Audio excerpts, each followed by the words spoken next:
Steaming milk is one of those skills that's mostly about practice and developing a feel for what you're doing, but there are a few things that you can do to help you steam nice silky milk without big bubbles. The setup for milk is to have a range of clean jugs, from the bigger 1 litre jug through to the smaller 400 ml.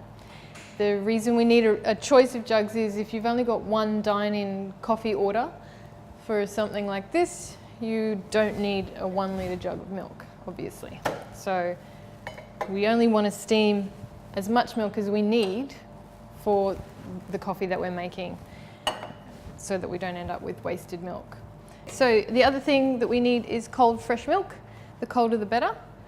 And with our steam wand, a cloth that's dedicated to cleaning the steam wand and not for wiping down benches or wiping down the machine, because things just end up with milky streaks on them. So one cloth for the steam wand, which we clean every time we use it. We fill the milk to the right place in the jug, just into the spout. If we put any more than this when we're expanding the milk, we're going to overflow the jug. If we put any less, we're not going to be able to create the right motion in the jug to get nicely steamed milk. And then we place the tip of the wand just below the surface of the milk so that we can suck air into the milk at the beginning of the steaming process. So we turn the dial on all the way to get plenty of pressure and air in there. Okay.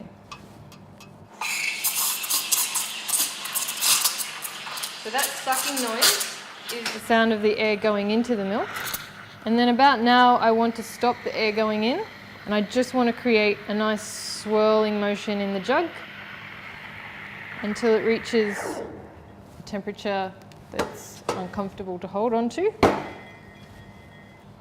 There are 2 mistakes that we want to avoid when we're steaming milk. The first one is forgetting to add air into the milk. So what will happen is the milk will start screaming at us, basically. So I'll just demonstrate that for you. So we stick the wand in below the surface, and we're not going to add any air in at all.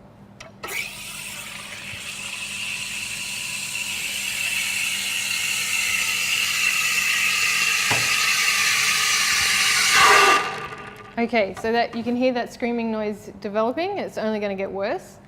And basically at the end we'll have hot milk, but it won't have any air in there. It won't be textured. We can't really do anything with it. The other common mistake is to add air, what I call big air, which is kind of uncontrolled adding air into the jug where there's lots of big bubbles going in and someone's getting just a little bit too enthusiastic about the airing process. We have our prepared shots, our 30 ml and 30-second shots, and we've got it steamed our milk. So now it's time to pour into the cup. And some guidelines for pouring, well, the first one is to hold the cup by the handle, because if you hold it by the rim, any of these methods that some people do use, it's not particularly hygienic to have your hands where someone's about to put their mouth. So you roll your milk constantly to keep it nice and glossy and the froth combined with the milk, so that when you pour, it will pour nice and evenly. And we're just going to pour into the middle of the crema and bring the crema up slowly so that we can end with a nice finish on the coffee. 3 things to remember about steaming milk.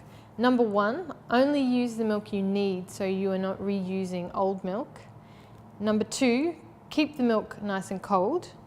And number 3, add air at the start of steaming, not at the end.